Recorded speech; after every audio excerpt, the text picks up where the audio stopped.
Mga kapatid, nakita ko lang to. May mga netizens di umano na nagsasabing hindi raw bagay si Cyriel Manabat at ang kanyang nobyo. Minsan nagtatanong lang ako, bakit? Bakit sinasabing hindi sila bagay? Dahil ba artista si ma'am? O dahil ba tila mukhang ordinaryo lang ang kanyang boyfriend? Kailangan ba pag artista ka, politiko ang boyfriend mo o mayamang negosyante o artista rin?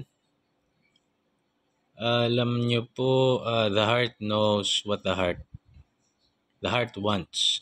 What the heart wants. Sa panahon ngayon, hindi na dapat issue to.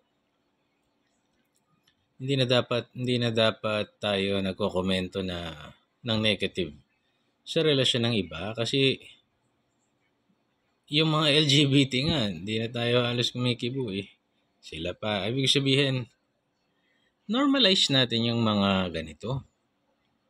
Nagkagustuhan sila eh. Kasi pag ganun ang konteksto ng pagkakasabi natin, sinabi natin na ang isang tao ay hindi bagay sa kanyang karelasyon, parang minamaliit naman natin yung isa. Parang sinasabi natin, mababa siya kumpara sa kanya. Huwag ganun. Parehas silang tao, nagkagustuhan sila, nagmahalan. Tapos, hindi na tayo dapat nagko-komento ng ganyan kasi nonsense. Diba? Let's just be happy. Magjowa sila, fine. We're happy for you. Ganun na dapat. Ganun ang mature. Ganun ang demure. God bless.